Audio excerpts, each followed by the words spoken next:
such a great time in Turkey exploring several new sites that are quite intriguing and begging the question, are some of these even potentially older than Göbekli Tepe? Could we be predating even Babylonian understandings of mathematics and the Pythagorean theorem? Like, are we looking at origins of certain mathematical understandings that have to be, reevaluated? Again, we see evidence of catastrophes that are very reminiscent of things that happened during the Younger and Older Dryas. Stonework, the type of stone, how it was done, the same symbols across the world. Evidence of disasters. Now, all of the cuneiform is evenly spaced for all of the blocks.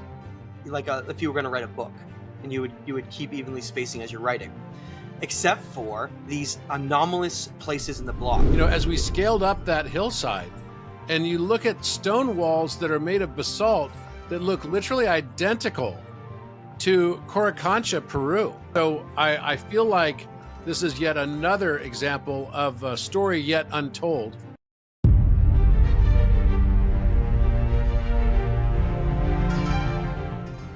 Matt LaCroix, what a pleasure to have you here on Think Tank yet again.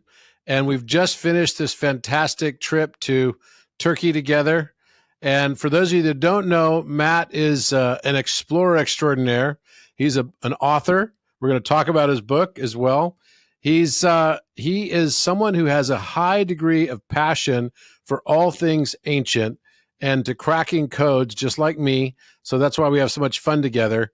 And we had such a great time in Turkey exploring several new sites that are quite intriguing and begging the question, are some of these even potentially older than Göbekli Tepe? And this new show, I'm going to let you basically talk about what this documentary film is going to be all about, and the title that you've chosen, which I think is epic. And it's all about the lost key. And we're going to talk about that today. So Matt, welcome to Think Tank. Thanks, Robert. It's great to be back. The first show we were doing just a little bit of branching into what we're talking about now. But of course, going on that trip together, I have to say, Robert, I think that, to me, the best word for it is that was epic. Having all those amazing conversations with you, all breaking down what we had seen each day, and then using the archetype program, right? Architect, yes. Mm-hmm. Yeah, Architect, to basically go through and analyze and ask it what we had seen, but also based on what our observations were to see how close it was. But then, of course, being on site with you when exploring and finding things, we found artifacts carved in a stone and totally. Symbols, and it was epic, Robert. It really was. It was a fun trip. We had a great time. And I mean, I didn't know what it was going to be like to be all the way out there in Eastern Turkey in Van, which was, it was a trip. It was an adventure for sure. And we can't wait to share this with everyone here on this call, because I think there's going to be so much stuff that comes off of this trip. And together on the trip to Peru last year, I'm going to be going back to Peru very soon. You're going off to Angkor Wat and in Cambodia, which is going to be an amazing addition to this story. So it's an emerging story. So tell us about the vision for this program and this incredible production that you've put together. Thanks, Robert. It's been a long time in the making. And when I say a long time, just a little under 2 years. And for anyone who has never been part of a production like this, the vision was that I wanted to create something that brought people together, not just researchers, but also academics. I've always felt that the way that we can move forward is not competing with one another, right? Archaeologists competing with alternative researchers and butting heads because they don't agree with dating, and there's a paradigm that is like a wall, right? What's the point of fighting? I really felt like what would be the most powerful message is having a collaboration. And so as things grew and different people became involved, and you got a chance to meet Martin Young, who was a very special person in my life that allowed this to blossom, more and more people kept joining. Before we knew it, the documentary currently has 3 archaeologists in it. And I thought that was really special. And they join at different intervals too. So you got a chance to spend a good amount of time with Omer Tanyuruk when we were in Turkey, who is an actual archaeologist at Kefkalesi. So what the vision was, and I never imagined it would end up the way that it did, though, is it was just an idea. It's like, maybe I can get a couple people from different areas to work with me on this. And little did I know, but it just kept growing. I mean, we have arguably one of the most famous, if not the most famous geologist in the world, Dr. Robert Schoch. And you are arguably one of the best polymath sacred geometry experts in the world. And you're on it as well. And of course, we have many other people, Lydia and Arturo Ponce de Leon. They do a lot of geobiology, sacred geometry stuff. We have Hans Orheim, another archaeologist, Jennifer Deo, another archaeologist. We have Paul Wallace that you got a chance to spend time with, a biblical ancient history expert. And we have, this huge group of people that have come together, and others as well. I didn't even mention Tossin Jalen, who is the diver that went underwater and discovered the underwater ruins. And so there's a huge amount of people, and there's people on the periphery of that as well that help, like Saba is a great guide, right? There's so many people involved in this. And I feel very honored that it has turned out like it has. I mean, when we went to Turkey, the logistics behind this, and I want to lay it out, is this documentary is in 5 countries. 5 countries.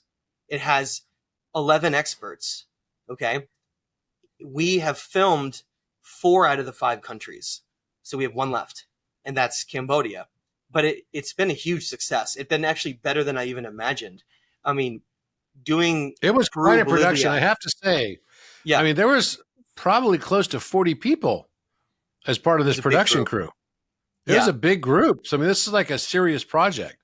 Yeah. I've been in several, documentaries that have been high, professionalism and have, won awards and all that. And this was definitely right up there with the best. Yeah. Thank you. We have an amazing team. I can call out like Brandon, Tom, and Mike, like those guys doing all the experience they have on TV and documentaries. Like they are just awesome. And when you work with a really good crew and you have experience with them, that's how you can really create magical moments, because you're not. It raises the bar. It really does. And I'm very thankful for everyone involved. And like you, Robert, like that was super seamless, like just coming in and out of exploring these things and then talking about them. But that was going on Turkey with you. And I think the reason why, and please comment on this, but for me, the Van region is an unknown place. It doesn't have any tourism. It doesn't have infrastructure in ways that you would expect. When we were at Kefkalesi, it was pretty shocking when the mayor of the whole town next door, basically came to welcome us and everything. It was unusual, let's say. Yes, it's really unusual, and it's a big deal what we're doing there, and we're showing the world archaeological sites. So there's some of the newest that have ever been found, but also unknown. Like most people have never heard of them or seen them. And tell me how you felt the difference of these sites, like say in Egypt or in Peru or Bolivia, compared to this in terms of how there was no fences and you could find things, and like that whole feeling there, Robert. Did you feel that? Oh yeah. I mean, first of all, these were open archaeological dig sites. I mean, I've been to open dig sites in Egypt. I've been to open dig sites also in Peru, but this was like, and even in Brazil, but this felt very different. It was like you're on the cutting edge. I mean, the people that were working at those sites, a lot of them have deep, deep questions as to the age of these places, because it doesn't really make sense with a certain version of a mainstream, call it, story. And it has a lot of echoes of a lot of the other places we've been to around the world. Peru, Mexico, where you can see there's consistency. At Kefkalesi, I was like literally blown away. And also at Ionis, as we scaled up that hillside and you look at stone walls that are made of basalt that look literally identical to Coricancha, Peru. I was like literally blown away. I love that.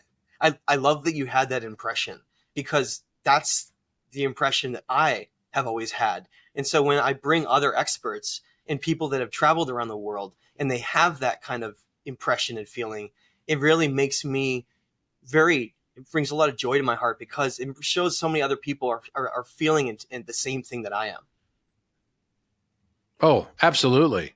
And I had the opportunity to go to Göbekli Tepe right before I met up with you in Vaughan, and that was amazing too, because having gone there, I immediately kind of noticed this astrological correlation with enclosure D. And then I started realizing, wait, these are the same symbologies that keep showing up, and they showed up at Ionis as well, whether they were the T pillars and the shapes that were basically leading to maybe some ancient writing even. And then in addition, the 4 symbols that show up in biblical times in Ezekiel, which is the lion, the bull, Yeah. the man, and the eagle, all of which you basically find prominently displayed at places like Ionis, which were these reliefs etched into the wall or carved into the basalt. Yeah. And I can't even imagine how beautiful it would have been with that black basalt and gold inlay when it was original. But I definitely came away from that place feeling like this is not a story about Urartians. I felt like the Urartian work that was there was kind of obvious. It was kind of like when I was in Peru and looking at Incan work versus some pre-cataclysmic work, which was much, much larger stones, much harder, difficult to cut stones, which are higher Mohs scale. And you're seeing the exact same thing here. Yeah. So I feel like this is yet another example of a story yet untold, at least in our timeline, that is begging to be told. That's really well said. And I appreciate that you recognized those anomalies and those things, because you walk, right? Let's use Ionis as an example. You walk up and the first thing you see are what are known as the Eastern Walls. And you remember, Robert, right? It's like crude limestone kind of cut together. And then you're walking along and you're like, okay, well, that's pretty typical of a lot of crude type of walls. And then you keep going and you get around a corner and all of a sudden you see this spectacular basalt that just like appears. And it appears in a way where you can see the Urartians building into it. And it's so obvious that it's advanced and sophisticated and part of a completely different time period. And like you mentioned, the Inca were only around 400 years. The Urartians were only around about the exact same amount of time. Yeah, a little less. 400 or 500 years. They never could have culturally developed the means to even be able to create, move, or shape those. It's not even enough time, is it? No, and also, like, you could see where the Urartian workmanship was there, whether it was in limestone or mud brick. And you definitely could see those. And yet you would look at the basalt walls as if they were stopped like mid-flow, like literally they're done perfectly up to a certain level and then just stopped, right? Yeah. So I kind of really wonder, what is this place? And it's whatever it is has real echoes from around the globe. And we find the same type of stone cutting, et cetera, these gigantic blocks and very difficult to cut blocks. And basalt in particular is ferromagnetic. So why did they use this basalt in all these places? Because of its ferromagnetism? Is it because of its resonance properties? Like, are these buildings actually operating like giant speakers? This is really the big questions that I have coming away from here. I echo those as well. It seems highly sophisticated, harmonic, energetic. And like you're mentioning how the walls just sort of begin and then or stop. We see evidence at all of these sites of catastrophes. And I mean huge catastrophes in ancient times, deep antiquity. Like, give me an example. When you walk into the Holy Temple of Ionis, do you remember, Robert, the floors, the golden calcite alabaster floors? Right. Yeah. They're like this thick, beautiful, right? This golden color. And you walk in and you'll notice, though, the area that's in front where the sun would come in all the way to the altar is milky instead. Heat has severely affected it coming in. And that's just one example of many other places pitting and weathering, but extreme damage like vitrification, like we identified at Kefkalesi. So there's evidence of enormous catastrophes. And that's actually... And what's the temperature have to be to make vitrification on basalt, right? It's like 1,500 degrees Celsius. Yes. Yeah, exactly. This is not a normal like lightning strike. No, this is an event that has to do with probably an extreme plasma strike or a volcanic eruption or something. Yeah. I mean, it was obvious you could find the vitrification on several of the rocks, several of the blocks there. And we kept finding it all over. And to me, the whole thing also, all these Haldi temples, Haldi, immediately, when you start looking up the history of Haldi, what is Haldi? It brings up connection, right? Online, you'll find this to Haik, which was supposed to be the founder of the Armenian civilization. And Haik is directly associated, as is Haldi, with Orion constellation, which is yet another thing. Because here we were together in Peru, and it was Viracocha, right? In Mexico, it's Kukulkan and Quetzalcoatl, right? In the Scandinavian tradition, it's Odin, right? You've got Osiris in Egypt, the great monomyth, Orion and Artemis, Vishnu, and then Rama and Sita, Vishnu. Yeah, absolutely.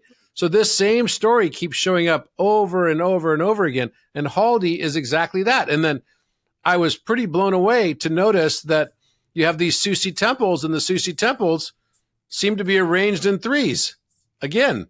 And we see a lot of symbolism of 369 and the sun cross as well, which is directly related to the prime number pattern. Yeah. No, and that was something that we came to a connection, Robert and I remember this moment very well, is that we were standing at an elevated place. It was Kefkalesi, which, what a mysterious, enigmatic, and beautiful site. I've never seen a site more beautiful in terms of its location, but anyway, we're walking up, and what you find are these types of buttress-like pillars. They're basalt, and they create like a square, and there's 3 of them. And so Robert and I were up on this elevated hill, and Robert was looking at it, and he was mapping it out on like a satellite image. And the fact that there are these centered squares, there are exactly three of them, that stagger their way down the hill, and we were looking at it above from observations, and we're like, that looks like it mimics the 3 belt stars of Orion. It actually has a similar type of design to Teotihuacan or the Giza Plateau with the 3 pyramids. So is there another Orion connection with these Susi temples astronomically? I believe yes. I absolutely believe yes. And it's not really surprising in a way. It's like, because this is related to this great monomyth. But I think what would be really great is we've got some images we could share with some people, and I'm sure people are probably like, they'd love to see this stuff. Yeah. So if you're okay, let's go ahead and show some of that. Yeah, please. I know Jason has them all sent over to him. I don't know if you can pull them up, but yeah, we had some really, really amazing moments to capture. Like you said, being up at Kefkalesi and having the mayor come right up with all the cameras and like the crew, it was really, and then of course the head archaeologist there, the head excavator, that was very cool being welcomed in with such open arms to that region. And even though not all the archaeologists may have agreed with us, it was really exciting to see that they still wanted to be a part of the documentary. And we, of course, still represented their voice and their side. And I think that's the way it's supposed to be. Yeah, absolutely. Absolutely right. Well, Jason, are you there? Yeah. So this is the moment that we had, I guess we were with the mayor, right? Yeah. Who came from the town adjacent to Kefkalesi. And I'll let you go ahead and explain what was going on in this scene. Yeah, so the person in the blue shirt and the blue jacket that's in the back is the head excavator of the site. And then the person with the suit that's right in sort of in the front of the camera, that's the mayor. And he came up, and then they set up this whole thing. And basically the news media, and Robert, they actually just released a news article about us that just came out yesterday. So I was looking through that, and they were talking all about what we were doing there with the documentary, and that the mayor even, do you remember this moment? He even says on camera, which we didn't expect, that he thinks that this could be older than Göbekli Tepe and could change the world. And that was a very cool moment. Yeah, absolutely. Yeah, this is This amazing. is that block that rolled down the hillside. Yeah, this is what's called a bas relief. It's a giant, basically square type of structure that has reliefs on it typically. Now, this particular one was heavily damaged, and the sides have all fractured and broken off, so there's no longer any symbols on it. But the top is still perfectly flat, and you can still see where they carved it and they had it. And we know that this is a bas relief because of the storage museum down below that has them all. And you can see how damaged they are. But what we're doing here that's so important is that this stone of all stones was the one that had the best evidence of vitrification, where the basalt actually turned into glass on top. And that's what we're basically looking at right now. And here you can see that a lot of these stone pillars are severely damaged and strewn everywhere. And in fact, the one that's in the back there had to be put together with a crane. So there's a lot of evidence of catastrophes here. And the reason why the upper one is intact is it was buried. So we have a lot of evidence of intentional burying at these sites, probably from the Urartian time period. But it's very interesting and curious because what we don't find is any evidence of the remaining blocks of the Susi temples. So that is a huge enigma that we don't understand what happened to them or where they went. But obviously they're the remnants of what once was here. This is just the head excavator at Kefkalesi, and we're just basically, he's telling us about the history of the site, and he's introducing us, which was really nice because we got to actually dig and be part of the current excavations there. Like Robert was saying, these aren't tourist places; these are active excavation areas. Oh, and this is Shavu's Tepe. This is the first place that we went to with Robert, and I felt like, Robert, do you want to talk about the pillar and like what the experience at Shavu's Tepe? Yeah, absolutely. So at Shavu's Tepe, you have two of these Susi temples. One of them is like almost totally destroyed. The other one is pretty intact. And they both have about a, cubic shape or a square shape in the floor that you enter into. And the square shape in the center is 14 feet and 4 inches, right? So 14 feet, 4 inches as a square shape. And I believe that there were 3, and the third Susi temple was actually underneath the Muslim mosque that was basically down the hillside. And it would be exactly in the correct position. But these are pretty high up on these hilltops, and what we were finding here was the remnants of a lot of blocks that had literally exploded, that had perfect 90-degree angular cuts on them. Now, I find it interesting that there were really kind of 2 blocks that we saw that were made predominantly of basalt, and those blocks had large pores and small pores in them. So one was very, very heavily porous because probably it has different resonance properties, and the other one was a lot finer. You could see here, this is at Ionis, an Ionis entry point on the alabaster. And then you go to the altar in the back, and then you can see the reliefs that are carved into the wall that were originally gold inlays that went into this basalt wall. Yeah, and this is showing. And here's the altar. Yeah, go ahead. And the altar is depicting the same. Again, this is in the Temple of Haldi, which is associated directly with Orion. But you could see this griffin-looking eagle that has legs like a lion as well. You can see as well a man holding what looks to be like a pineal gland or a cone, like a pine cone. And you can also see tree of life reliefs into this also. Yeah, exactly. And this is cuneiform. This was your find. Go ahead and explain this. Yeah, we should talk about this one. Yeah, hold here, Jason, for a little bit. I think this is a really important thing because Robert was right there with me as part of this. So when we're looking at, give a little history here, when we're looking at the Haldi Temple of Ionis, and like Robert was saying, you can see very clear differences in the Urartian, Adobe mud brick, and limestone versus the other 3 prominent things that they build with, which is the basalt pillars, the andesite, beautiful andesite hewn stones when you're entering, and then the golden calcite alabaster floors and the altar.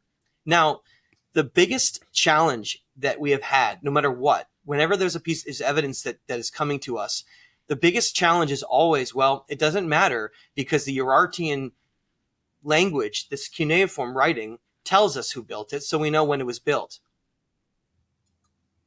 That is the number one piece of evidence that is used to date that these were built roughly about 2,700 years ago by the Urartian culture, by a Urartian king named Rusa II. And now these inscriptions describe that adorning the temple and so supposedly building it or whatever it is. But that is the only piece of evidence that is holding this entire narrative in the Van region from collapsing.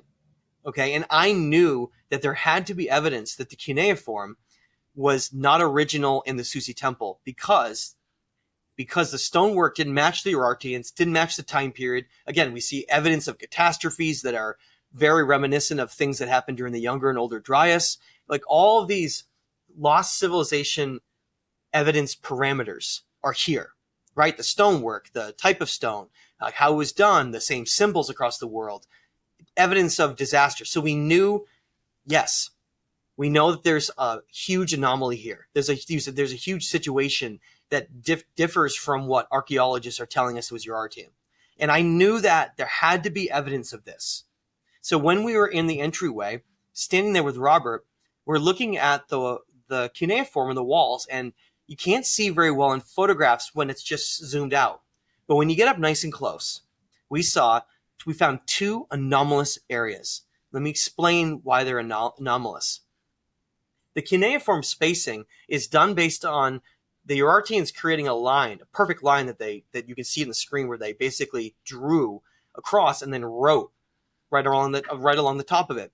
Now, all of the cuneiform is evenly spaced for all of the blocks, like if you were going to write a book, and you would keep evenly spacing as you're writing, except for these anomalous places in the block. Now, what you're seeing in front of you circled is what's called pitting, and it's from an effect of what's known as weathering. Now, pitting comes from a mineral, basically difference in the mineral structure of the stone. So when the stone was originally picked, it likely had nothing on the surface to tell you that there was a weakness there.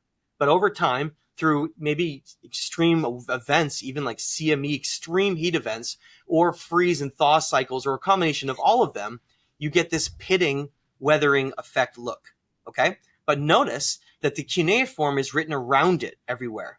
Jason, go to the next picture to the right. Yes, here's the best picture. Take a look at this, Robert. This spot is down obvious to the bottom left of the other original one. Now, here you can see very clearly that the only spacing we see of the cuneiform is around these anomalous areas. Now, that means, why would they do that? Well, it means that they knew that if they carved cuneiform wedges into that weak area, it would break the stone, literally shatter the whole outer face of it, would have fallen off. And so let's think about it for a moment here. If this was the Urartians who built this original structure, which doesn't make any sense and really doesn't follow anything, but let's just say for a minute it was.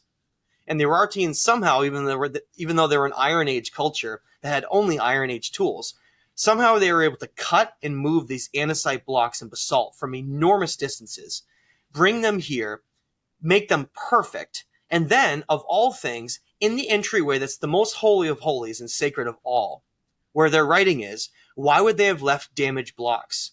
They could have just turned the block around or used an entirely new block if that damage was pre-existing. It means that the blocks had that damage far before they ever came along. And it means that they found this structure and then put their cuneiform in to try to basically state that they built it and claim ownership over it, but all the time writing around areas that clearly predated them. Robert, does that make sense to you? And do we see something similar in Egypt? I mean, definitely it makes sense to me what you're saying. I mean, why, if those blocks were damaged from the very beginning, they're not going to select those blocks. They could have selected any other blocks, right? Yeah. If they were going to plan to put cuneiform on them. So to me, the cuneiform is clearly something that came in after the fact. It's like, whoever came and won the battle wanted to claim the spot and say that was theirs. And so the first thing they're going to do is put a new sign up. Yeah, That's effectively what's happened here. But exactly. these were never intended. These were never intended. If these aspects of the blocks are like this, they were clearly never intended to be written over. No, that's the whole point, is that as far as I'm aware, they didn't have a language. Their language was symbols. That was their esoteric language. Then they didn't leave any writings behind, which is exactly what we see in Peru, exactly what we see in Bolivia, and exactly what we see in Egypt. There are no writings from the original mother culture that built them. Totally agree with you. I think you that's your smoking gun analysis right there. And these were the T-pillars that we found that were in the ground that, make this almost like the shape of pi, the symbol of pi that we use in, mathematics. And I was astounded there because you could see Robert Schoch holding a ruler, and the ruler was perfectly fitting into the intersection of this pi-shaped pillar. And that was kind of mind-blowing because it was exactly 12 inches, like perfect. Yeah. So there was clearly no doubt in my mind, not even off a tiny bit. There was no doubt in my mind that whoever, cut that basalt used the foot. Yes. As a measurement system. That was a metrology. Could we be predating even Babylonian understandings of mathematics and the Pythagorean theorem? Like, are we looking at origins of certain mathematical understandings that have to be, reevaluated? I believe so. Absolutely. Let's go to the next one. There's some more of these right T-pillars, there. let's just to give a little bit of information about them, and then Robert can talk about some of the other mathematical constants we saw. They are 5 feet long.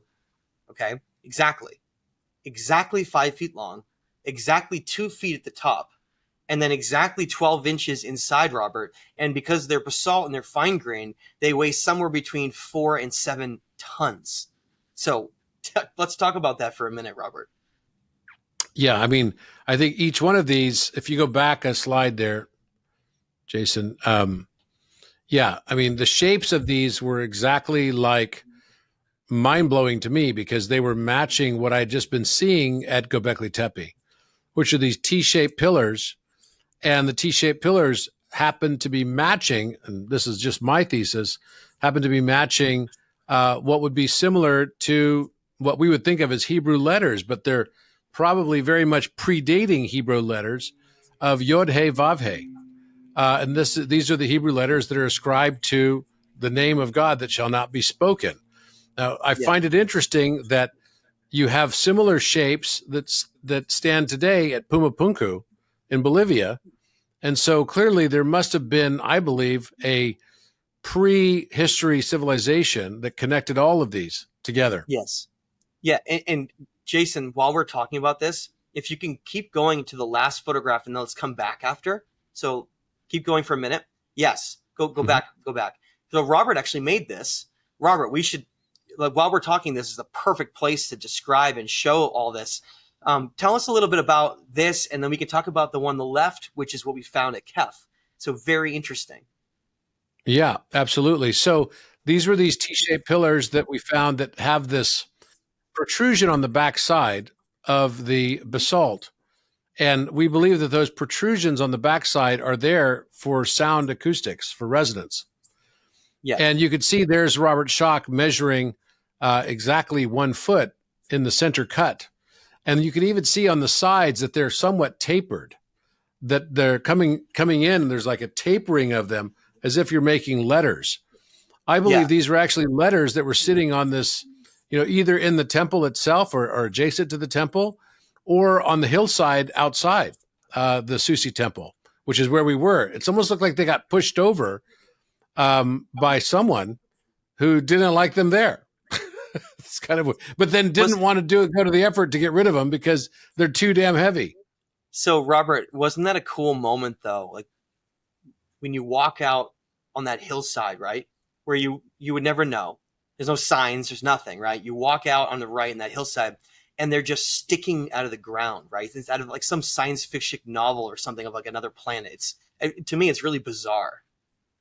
Oh yeah, absolutely. It was strange for me too. for sure. And you could see there on the left is that block that had rolled down the hill. Yeah. And you could see the T-shapes that were all the way through it. This was a small one, and there was one next to it that was a much larger one that had partially broken.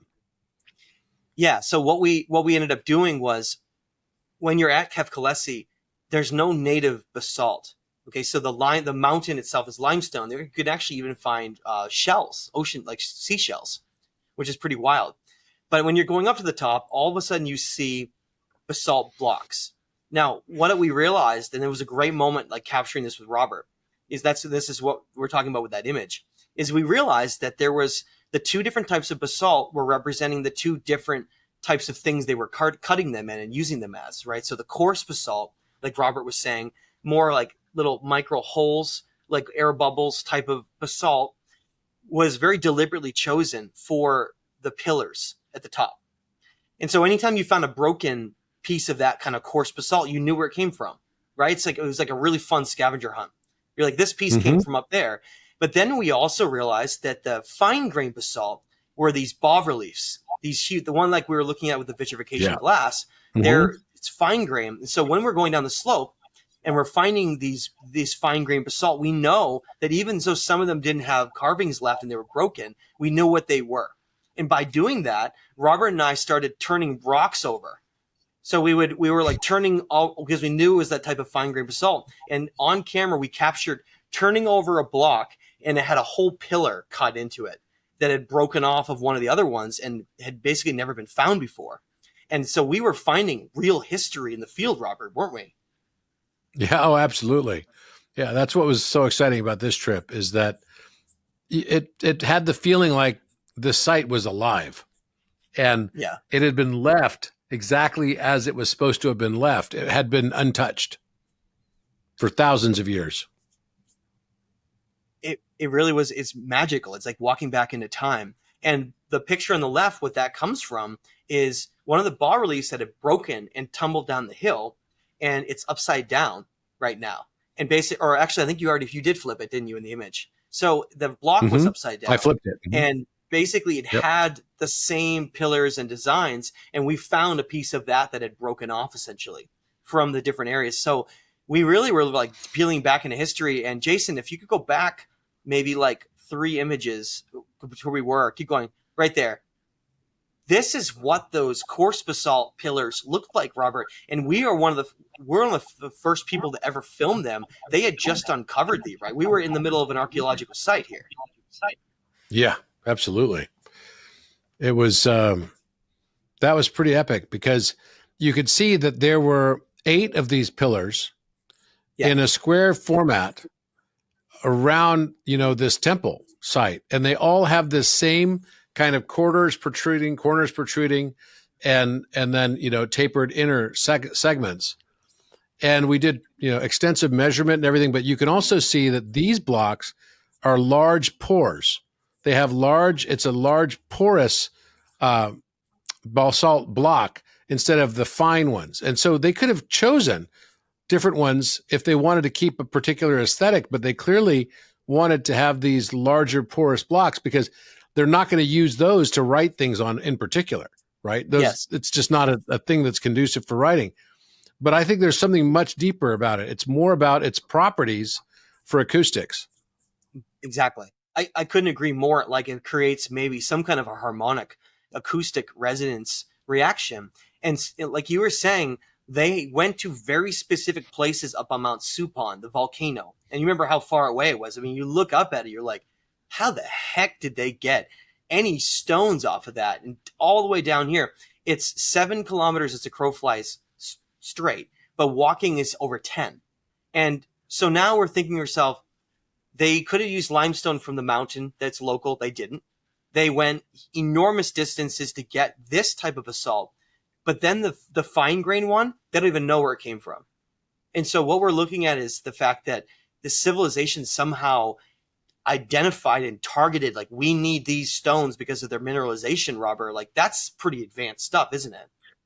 Well, another thing that really blew my mind is that if you go on the backside of this, right, you could see also where they had placed certain basalt blocks amid the natural formation. So it's like they would place them every few feet. And there was no rhyme or reason as to how they did it or why they did it. They would the wedge wall? it in the With the natural wall? formation. Yes, with Yeah. the wall. Yeah. And I was kind of like, what are they doing here?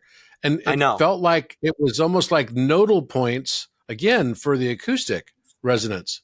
I don't know. It was it's really fascinating. That's exactly how I would describe it. It's what Robert's talking about is there's an undocumented wall that's not part of excavation reports, and it's basically on the north side. And I brought everybody down there because we had found it before when I was hiking around exploring. And what he's saying is that, of course, we're told the narrative that these walls are for defensive purposes. But what you see that's so strange, and I can send Jason some pictures, but you see this very weird wall where, like Robert was saying, there are these cut basalt blocks. They're always coarse on that side, like these. And they're placed into intervals that don't seem to make sense into the limestone bedrock. So all of a sudden, you'll have a limestone bedrock, and there'll be one of these blocks placed into the wall itself organically. And then another one just next to it, and then maybe another few put together. The nature of it makes no sense in a conventional sense of a wall, unless the entire site was some kind of like they were bridging the natural energy of the limestone and creating like a singing type of harmonic sensation with it, with the basalt. Like you were saying, like almost like piano keys. Mm-hmm. Yeah, absolutely. That's certainly what it seemed like.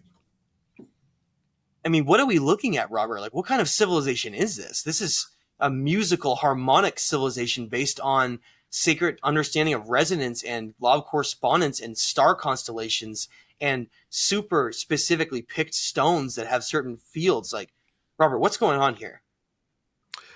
I mean, look, there's definitely needs to be a lot more research done. And this is a totally new site that's just been dug up. And, along with the walls on the way up to Ionis, this was kind of mind blowing.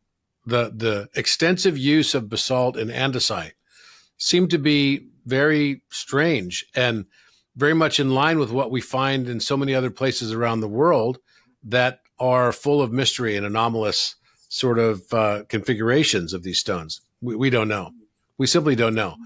But I think what it's going to require, and you did the work also to dive to the bottom of Lake Vaughan, Yeah, and look to see what was down there. There's actually a pyramid down there and everything. It's like there's so much more to the story. I think one of the things that I'm hoping this documentary does is that it sheds light on this part of Turkey and how there's still so much more yet to be found. And the story isn't really fully told with only Göbekli Tepe and Karahan Tepe.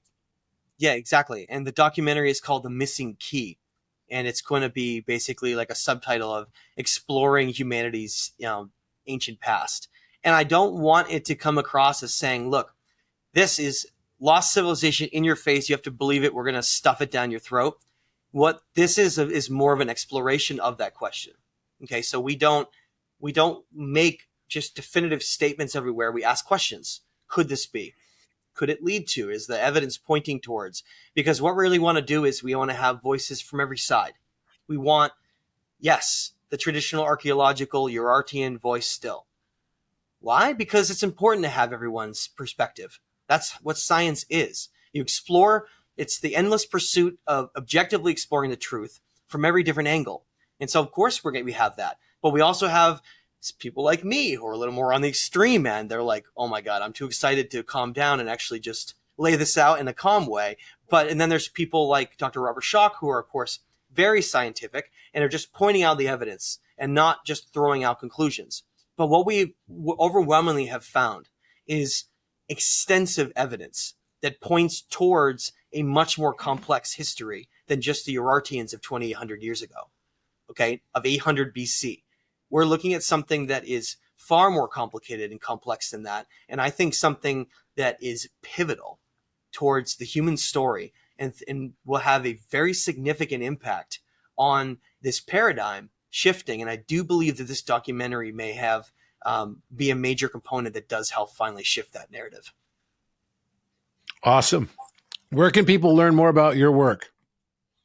please check out thestageoftime.com. Lots of updates on what we're doing, where we're going. You can also follow me on YouTube at Matthew LaCroix, and on Instagram at The Stage of Time. But we are just beginning. We're heading to Cambodia for the final editing, and then our final filming, and then it's going to be, of course, editing and creating the whole masterpiece with that. And I will be in the Philippines for a month during that to put this together. So this is going to be really exciting. And of course, if anybody hasn't, please make sure, if you're interested, to sign up for also the tour to Lake Vaughan that's in September that I have up on the website.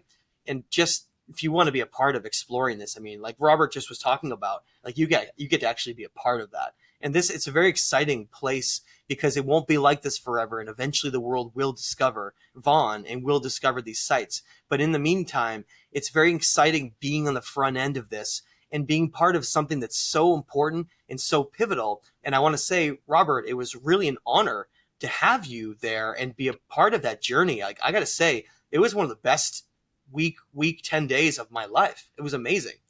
Yeah, it was a great time. And thank you for the invitation, and kudos to you for putting together such a great team of experts and people that really brought a lot to the table. The conversations at dinner at night were just outstanding. So it's always great to spend time with people like that, and especially getting to know, Paul Wallace better, and also Robert Schock. I'd already known Robert, but it was just a great crew. It really was. And you added so much to that. I appreciate everything you brought to that. It was very cool exploring those sites and seeing everything that came out and seeing everything that emerged and all the discovery components of that. It really couldn't have gone better. It was a complex, a lot of things to tackle and to basically balance, but it really came together quite well. And I really very happy with how all the filming and everything turned out. Thank you, Matt. Well, when do you think the film will actually come out? The hope is before the end of the year. I want to make sure it's done extremely well. Doesn't have a home yet, but we certainly want to do film festivals and some theatrical releases in certain cities. I hope LA can be one of them, that you could be there for it. But we essentially want to show the world the magic of what this is and have them fall in love with it. Like I'm really hoping they will, because this is so much more than just a documentary or talking heads. This is an adventure into our origins, and you get to be on that adventure and explore with us real time. And that's what this is all about. Great. Well, thank you, Matt.